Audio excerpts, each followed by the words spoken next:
Hi, Jim here, and you're listening to the Honest Filmmaker podcast, career advice from people in the business. This week, I'm speaking to television actress Corrinne Wicks. Corrinne shot to fame in BBC One's flagship drama Doctors, playing Dr. Helen Thompson for over 5 years. She then went on to appear as Ella Hart in ITV's primetime soap Emmerdale, receiving 2 Best Actress nominations during her time on the show. Corrinne has also appeared in 2 films that I've directed, You Might Get Lost and The Apocalypse Box. And with The Apocalypse Box coming out in August, it's out now, so you can watch it right now. I'll put a link in the description. I wanted to talk to Corrinne about her incredible career, but also about what it was like working on those feature films to give you a bit of an insight behind the scenes. Enjoy. So let's go back in time now, start of your career. Yeah. So you went to drama school, is that right? Acting school? I did go to drama school, Yeah. but I went late. I'd already had a career in casting for many years. Always wanted to be an actress, but was terribly shy. I still am very shy, but cripplingly shy. I was brought up to be seen and not heard, and preferably not even heard. I did do a few school plays, which I don't know how I found the courage to do, really, because I was a very quiet person at school. I didn't have many friends, certainly not until I got to the 6th form.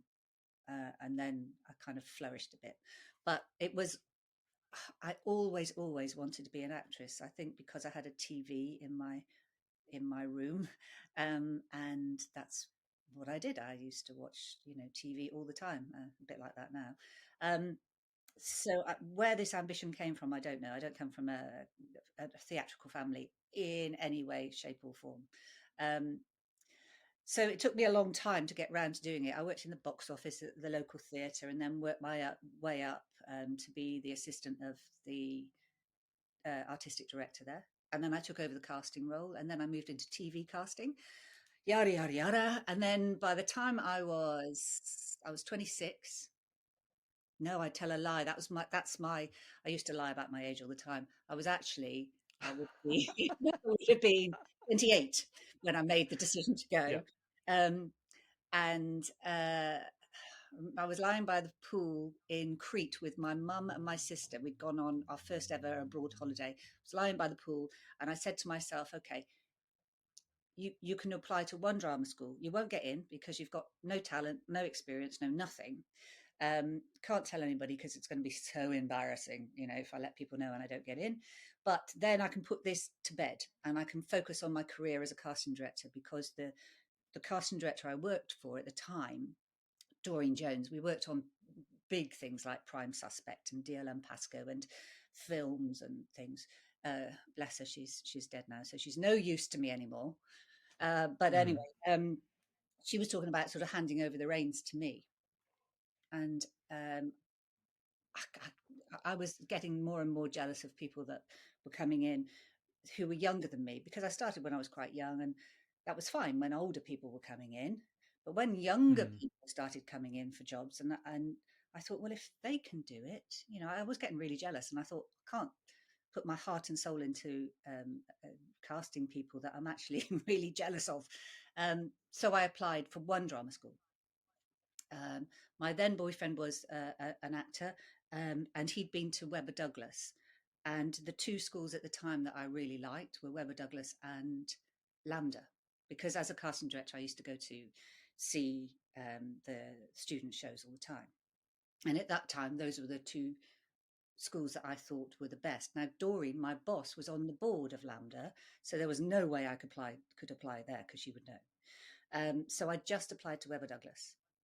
And I learned some pieces with the help of my then boyfriend, Ian, and got in. So then I had to hand my notice in 6 months' time. I had to give 6 months' notice, rather. So I left it till the last hour, literally. I sat there, and Doreen said, "Aren't you going home?" And then I just blurted out, "Doreen, I'm leaving. I'm going to drama school." To which she said, hell. She couldn't believe it. She called all the other casting directors in and said, "Can you believe what this moron is doing? She's going to drama school. Why the hell would she do that?" And they also just saw me. I was very shy still even then, and quiet. And I think they probably thought, she's never gonna work. anyway, I did. I was lucky, and I was very lucky, and got a few small telly jobs in the first week I left drama school, and then I think within the year I got Doctors, um, which was actually what a stroke of luck. I mean, I didn't know it was daytime at the time. None of us knew it was daytime. It was a new BBC drama about. It was called The Practice at the time, about a medical practice, and to be given a lead in that with so little experience was incredible. And I thought that set me up for the rest of my life. And this is what it's going to be like. You know, I'm going to go from job to job. I'm going to just go up, up, up, up, up. And that didn't happen. But I had 5.5 fantastic years on it. I loved every moment of it. I love being busy. I'm such a lazy moo in real life. I either do nothing, and I mean nothing. I lie in bed all day watching TV, or I'm the complete opposite. If I've got a job and I've got a purpose, then I put everything into it, and I love that. So I see it as preserving my energies for when the job comes up. So at the moment, I'm in one of those resting phases. Actually, You're in a resting I'm holding in phase. I've actually got, this is my nightie I've got on, but I thought I can get away with Oh, that. nice. But I actually have told you now, I'm actually in my nightie. But I did brush my In hair. the nightie doing the podcast. Yeah. Yep, that's lovely. Well done. Living the dream. So then, all right. So talking about Doctors. Yeah. So how often was that on? Because for people who don't know, younger audience, Yeah. how often was Doctors on telly? Doctors was on at lunchtime every day. Every day. Every, Wowzers. yes, it was on every day. Mm-hmm. So how often were you filming every single day over those 5 years? Yes. I mean, we don't Wow. obviously if you weren't featuring in an episode much, or it was your major storyline, then you might have the odd day off or half day off. We did have weekends off at the time. We occasionally filmed weekends, but we had a couple of units running. When it first started, it was a 3 month contract, and we didn't know it was going to be recommissioned, and then eventually become what was known as a soap. And that was because Mal Young, the producer, was very adamant that it's not soap, it's a continuing drama. Don't ever call it a soap, it is not. And then about a year later, when the soap awards started, he suddenly decided, no, we're going to rebrand. We are going to be a soap now, so we can get awards in the soap. So that therefore we became a soap. Yeah. And although I believe it came off for a few weeks at Christmas off the TV, and for the summer holidays, it wasn't on air. But nevertheless, we were still filming. So yeah, we filmed year round, and it could be flat out. And we had, I think it was 3 or 4 units filming at the same time. So you had, maybe it was 3. I think we had 12 scripts that you had to have under your belt all the time, because you could be slipping from episode 1 to episode 11 and then back to episode 4, and etc. But I thrive on. I love that. I love being busy. Jim. You know what I was like with the with You Might Get Lost. Just referencing where I am and what I'm wearing, and just all of that preparation and note taking. And I love that. I love being completely immersed and being on top of things. So Doctors was good training for that, really. Because although we had obviously continuity and costume and everything, they had so many characters and so many episodes as well to carry around in their heads. I used to always make notes on my script, which side my bag was, which hand I used to exit the door with, whatever, so that when we picked up the other side of that door, maybe 2 weeks later, I would remember. And so very often I would question the continuity people and say, are you sure? Because I've written down this. And sometimes obviously I would be wrong, but not very often. So yeah, maybe I'm a megalomaniac as well. I just like, I like the power. Yeah. Anyway, so yes, it was a very happy job, and I got to meet Tom, my husband, Tom Butler. And so that was another good thing, and lifelong friends as well. I mean, Christopher Timothy rang me the other day. We keep in touch, and actually most of the cast I keep in touch with. But they're showing, a little plug, they're showing Doctors from the beginning on UK TV drama. I think actually Nice. it's been on for a little while now, so I think they're already up to about year 4. I was in year 1 until Mm-hmm. 2000 end of 2005. So you better start watching now. So that must have been, what was that like when you first started that gig? So you get there, you get plopped into a lead role on this big Mm. show, and you've got all these lines. Like, what was day one like? Do you remember it? Yes, I do. Well, actually, day one was January the 11th, 2000, and I remember that because it was the just before my birthday, and Mm. uh, I'm dyslexic, not hugely dyslexic. I have good days and bad days, but read throughs terrify me. Just having words in front of me, even if I've learned them, it's just I go into panics. And I hadn't actually done a read through before because before that I'd only played small parts. So we did a read through of the first 3 episodes in Pebble Mill, and then I made some excuse to. I was just so embarrassed. I was just awful, and I left straight away. And a few weeks later, Mal Young, the producer at the time, we got quite friendly, and he told me, I almost sacked you after the read through because I made tons of notes and they were all about you and how bad you were. Mm. He said, but luckily you left, which was the best decision you could have done because you left straight away before I could say anything. And I gave you the benefit of the doubt, and thank God I did, because now I see the rushes. I absolutely made the right choice to give you the job. So that was Mm. good. So I clung on by the skin of my teeth after the read through. So I remember that very clearly. And then day one, we were filming. It was a big reception scene, and everybody else in it, even that there were 2 girls in it playing the nurse and the receptionist who were younger than me. But they had so much more experience. Literally, I was kind of fresh out of drama school, and I was with all these experienced people, and I was terrified. And I thought, my line's coming up, and I wrote it down. I stuck it on the reception so I could read, because I was just so terrified. Um, yeah, that was one of the scariest days of my life, I think, that first day. And then once that first line was out, it was plain sailing after that. And the crew and everybody were just so supportive and wonderful. It was a new thing for all of us. We were embarking on this journey together. And, it really was a joyous time, and fantastic, talented people. It all went downhill when I left. I mean, Oh doctors yeah. it's just been axed now. And actually, funnily enough, I got a lovely message from somebody on social media the other day saying, "I cannot believe how good doctors used to be. I've been watching the original ones on UK TV drama." Mm. And he said, "I can't believe how good it was in the old days," and it really was. I think. I mean, obviously, we had some iffy storylines, some iffy performances, whatever. But on the whole, I think it was a really good. It was yeah, just a good program. I think very popular. Mm. Mm.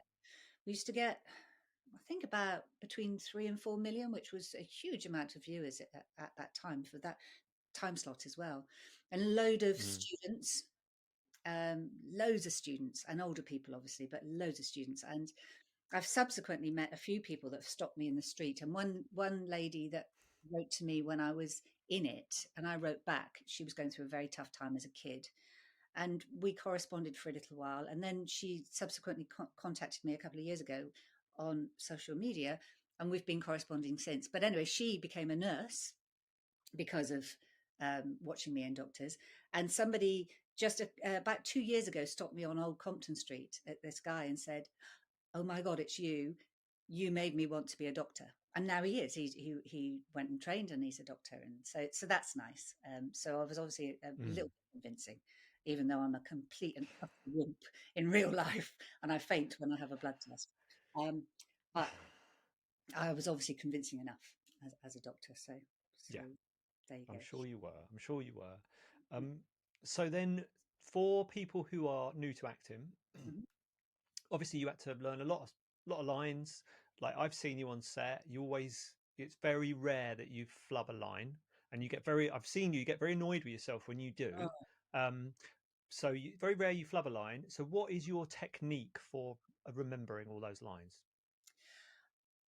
I think partly because I have reading problems. I have to be pretty solid on lines. And it does become a habit. I mean, with something like Doctors, and I also was in Emmerdale for a year as well. And so, you do, it, when you're learning lines daily, you kind of pick them up. It becomes a habit, and it's like anything. It's like a muscle. If you use it, you get better. But I think, yeah, repeating it to myself, repetition. But you're right. I mean, sometimes I can't get my mouth to work, and I get so annoyed. My language is, the air turns blue when I get things wrong. I think you're very generous. I do fluff a lot of lines, but the thing is, I know them. I just can't say them. Which is a different issue altogether. But yeah, I think just repetition. And some people have a terrible time learning lines. Touch wood. It tends to be more easy for me, perhaps because I've had all of that experience in the past. But then, I haven't been in that situation for a while. So who knows? I hope I'd still have the knack for line retention. But it is also very different doing screen work rather than stage, because obviously screen work, you do it for a few takes and then you throw it away in your head. Obviously with stage work, you've got to retain it for weeks, sometimes months. And I've done quite a few tours that have gone on for months, and actually gone back and done them for a couple of years running. And that's a different thing. Then they go into your long-term memory. But yeah, really, I don't think I have any techniques, but just learning a bit at a time, learn a page at a time, and then go back over that. Also, I tend to, if I'm driving to location or if I'm on tour or whatever, I will run it through in my head and actually speak my lines, because after a while you get to know what your cues are as well. But also another handy technique, which Tom does too sometimes, and I started doing it when I was at drama school, is recording everybody else's lines and leaving a gap, and then you play them back and then you say, and that's a really useful technique, I think, to do. Yeah, those are my top tips, as useful as they are. That's fine. That's good. It's good. Some useful tips there. I would not be good at memorizing lines. And I've got to say, I don't know if this is genius casting, but on the Apocalypse box, I don't think we had anyone who fluffed their lines regularly, which could have gone horrifically wrong when you've got 10 actors in one room and you're doing these long takes, and time is of the essence. So yeah, I don't think anyone was bad at that. It was really good. Yeah, that would have been a nightmare in those big group scenes, like you say, But also, if you're the one then with a big group scene, a big setup, and you're the one that fluffs, oh God, that's just terrible. And actually, going back to Doctors and my early experiences, I think part of the nerves were then that you're aware of how expensive, the time is. And it takes a while for you to relax. And I think the best thing is when you see other actors who are more experienced than you fluffing. That's the best thing, to put everybody at ease. When you see them mess up, you think, oh, so it's okay. I don't have to be perfect. Obviously I am perfect. So, but it's, but you don't have to. It's okay. Just relax. Just relax. That's a trick in itself, isn't it? So then let's talk about Emmerdale. So I obviously I do my normal stalking, Googling. Yeah. And I'm not a big soap fan, but I searched up Ella Hart, sexy and savvy. Someone had put young, naughtier Joan Collins. So yeah, it's good. That's a compliment. So tell me, how did you end up working on Emmerdale, and what was that experience like? I auditioned for Emmerdale. I actually, there was a wonderful producer called Gavin Blythe, who was the producer of Emmerdale at the time. And I, like you, I'm not actually a soap watcher apart from EastEnders. I've been an EastEnders fan ever since, right back to when it started. And it's the only one. Obviously, I don't watch it all the time, but I pretty much follow it the whole time. And it's the only one of the soaps I haven't done. I've done all of the others, um, but anyway, so Emmerdale, I just got an audition for, and Gavin he'd met me at the Soap Awards, I believe, for Doctors a while before that. Um, and so I just got this audition. And actually, when I turned out, I had to go to Leeds, and I did a screen test straight away. I subsequently found out they'd seen a few other people but hadn't found who they wanted. And so I kind of bypassed all the early auditions and just went straight for a screen test with Chris Bisson, because my character was the ex-wife of Jason Merrills, but Jason wasn't available that day. I think he was on set or he was on holiday or whatever. Chris Bisson was somebody that my character was meant to have had a relationship a while before, and so he read in, and so we were on set, and I did a couple of scenes with him on set, and we acted them out, and it was on camera. And it was really good fun, actually. And I had a chat with Gavin, who was adorable, a lovely, lovely guy. And then I went on holiday with down to Weymouth with my mum and dad. And I think Tom joined us as well, actually. But we were staying in the caravan, and Dad was driving us back from somewhere along the country lane, and I got a call from my agent just saying, "You've got it." And I shouted at my dad to pull over. And Dad said, what? He slammed on the brakes and pulled over, because I was worried, because we were in the country, that I was going to lose the signal. And I got it. So that was quite incredible to just have one audition for it. So I cribbed up on it a bit, watched it a bit before, so I knew who people were. And just went in at the deep end, and it was fantastic. She was a lovely character, but very, very sadly, about 3 months after I joined, Gavin went off sick, and I think they thought it was glandular fever or something at the time, and the doctors couldn't really find out what it was.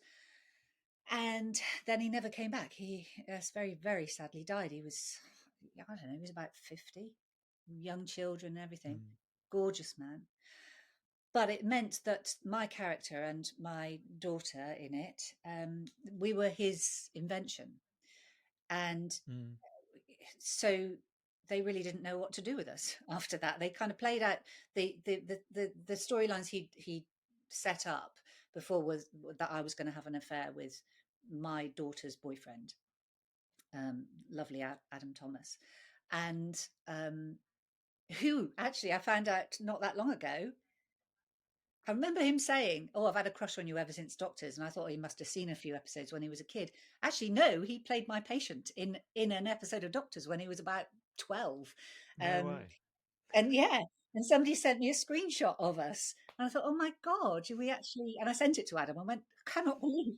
So when he said that, he said, I had a crush on you. I said, I didn't realize we'd actually worked together. But anyway, sort of 8 years later, we were snogging scenes and all that. But yeah, he's adorable, as are so many of the people on that show. Really, really lovely. But yeah, so we played out that storyline. We got a new producer who didn't actually stay long himself, but he, their job is sort of like to axe people and shake things around. And it, as is often the case, it's sort of last in, first out. And so we'd only been in it, I don't know, about 8-9 months by then. And so I had a meeting, and he said, unfortunately, going to have to, we're getting rid of your characters. So that was the end of Ella. But it was a nice job. It was a very strange time for me. My dad himself had been diagnosed with cancer, and he died within 3 months. So actually, my memories of it are, on the whole, very sad of my time there. Obviously, being axed from a job and losing my dad was so. yeah, that whole time is kind of shrouded in a kind of sadness for me. But it was a great job, Yeah. and again, being so busy, and it's very different to Doctors in that with Doctors, I think there were 8 of us when it was a very small Mm. cast when we started, and then in Emmerdale, I think there was something like 80 cast, and so you bump No into way. people in the corridors or occasionally in the green room, but some of the cast you never really even met. Unless you had Mm. scenes with them. Occasionally in the wall pack, you see a few different people. But yeah, it was fun, and I love TV. I love screen work. I love being on stage as well. But I think my preference is always screen stuff. I love everything, Yeah. all the technicalities, everything about it. And I like sticking my oar in, as you know, in filming. I'm always making useful suggestions. Maybe if you do this, maybe if you put the light there, shall I hold this? Shall I carry that? Yeah, I do like to get involved in everything, Yeah. really. Yeah. Yeah. So Emmerdale, yeah, lovely job. I was Emmerdale. very lucky, but mixed feelings about it, on the personal side. Mm. Mm. Yeah. And both of those roles, the Doctors and the Emmerdales, I'm assuming they didn't kill you off, did they, in those two? No, no, they didn't, either of them. No, No. even Ella. Yeah, no, I Mm. dropped a bombshell about my daughter not being uh, my husband's, and Mm. drove off in my very nice Land Rover or Range Rover or something. Mm-hmm. So they left it open, but then the Mm. rest, nobody is still in it. Jason Merrill's left a year or so later, and so there's no sort of connections really for me to go back. You never know, but I'm not dead. Yeah. Um, and in Doctors, they because it was my choice to leave stupidly, but Mm. again, you think, oh, this is going to be a launching board. I'm going to go off and be in movies or whatever. So and at the time, I thought, well, I've been in it like getting on for 6 years. It's a long time to be doing one job. I should be doing other things. Subsequently, people have stayed in it. There's just been axed, but I mean, there was a guy in it, Adrian. When he Mm. joined about 6 months before I left, and he was still in it. I mean, he did about 18 years in the show or something. So why I was thinking that 5 years was a long time, I don't know. Anyway, I asked to leave, and they brought back Tom's character, and then they wrote a lovely out for us both. He came back and whisked me off my feet, and we went off to Leeds, strangely enough, to set up our practice up there, and that's how they left it.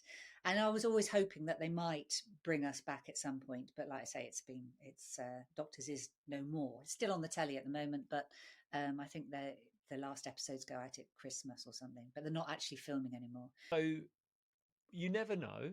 Mm, If people are watching it on the UK drama channel, let's yeah, hope for a reboot. Let's hope for yeah, some sort of refresh of it where they bring you guys back. That sounds great.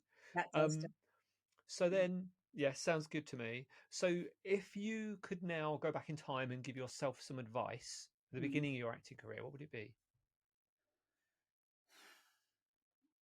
My advice would have been to do it earlier, to have bitten the bullet and bloody just gone for it when I was younger, because obviously by the time I was 30, I was 31. Didn't tell anybody at the time. I think I told everybody I was 27 or 28 when I left drama school.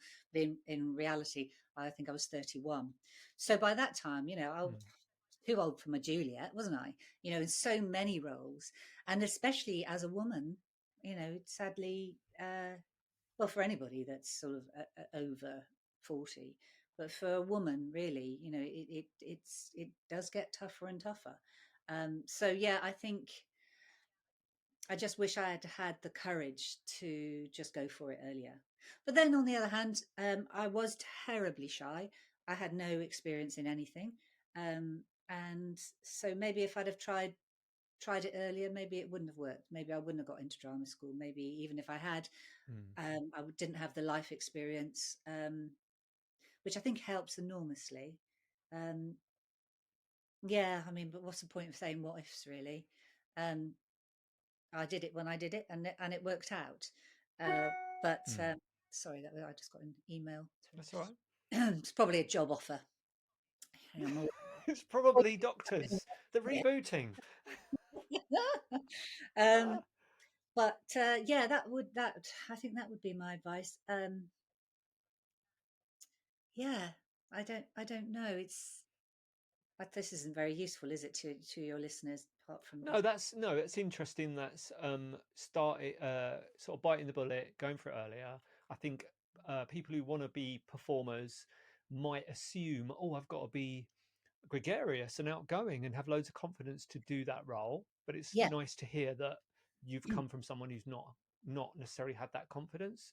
well, And I know, speaking to a lot of people who act, they are maybe a bit more withdrawn when they're not in front of the camera or on stage. They sort of save that version of themselves for performing, yeah. so that they're not on the whole time. I think you're absolutely right. Yeah, I tend to. I, there are some people that are showy offy by nature. I'm Mm, certainly not, and I think a lot, like you say, a lot of actors aren't. You know, it's there, there's a lot of incredibly shy actors, and I think the reason that we go into this profession is that we adopt. It's not us on camera. We're playing a role, and that's why things like this are so much more difficult for us because we are being us. Um, but although I'm playing a more confident version of myself at the moment, obviously, but but yeah, I think that's why we do it because you know I played Helena in the Apocalypse Box. Um, she wasn't me, and so you know when you got me to do some really goofy things, um, and wear some really odd things, I was thinking it's not me, it's my character. So mm, yeah, it does annoy me actually when actors, you know, object to certain things. But you think, well, it's not you. You know, it is the character. You know, it's not you. Yeah, it's embarrassing, but it's not you that's embarrassed. It's the character that's embarrassed. Um, mm. yeah, so no, it's a wonderful excuse to do loads of things that you wouldn't normally do, and you know, just adopt a character. But yeah, I think being reserved actually can be an advantage somehow. But I've always looked at, even when I was a kid, I used to look at showy offy kids and be a bit like, ugh. But also a little part of me is a little bit jealous that abandon, just like I don't care what people think. But then Mm, I can't help thinking they do care what people think. They just think they're so amazing that, you know, I should share this with the yeah, world because I'm just brilliant. And you know, yeah, they're not. yeah. I think having been to a lot of networking things and spoken to a lot of people, I tend to gravitate to the people who are quieter and maybe just want to chill and chat and not show offy, Yeah. because you find more depth there, you find more interesting conversations and stuff. So I want you to tell me about the Apocalypse Box. I play Helena Stonesmith, who is the wife of the prospective Prime Minister, Piers. She's a bit of a sad, pathetic character, really, and I think she's a bit of a Liz Truss, but a likable Liz Truss, a Liz Truss that is actually got a soul and a sense of humour, and over everything else, she is a woman full of love, blinding love for her husband. Tell me why people should watch the Apocalypse Box. You should watch The Apocalypse Box because it's a film that is full of suspense. You never know where it's leading. Yeah, it's got a lot of twists and turns, and you think, oh, it's going this. Oh no, it's not going that way. Um, it's um, it's got some horrific moments in it, brilliantly put together by our director. It's got some fantastic performances in it, and I'm not just talking about myself.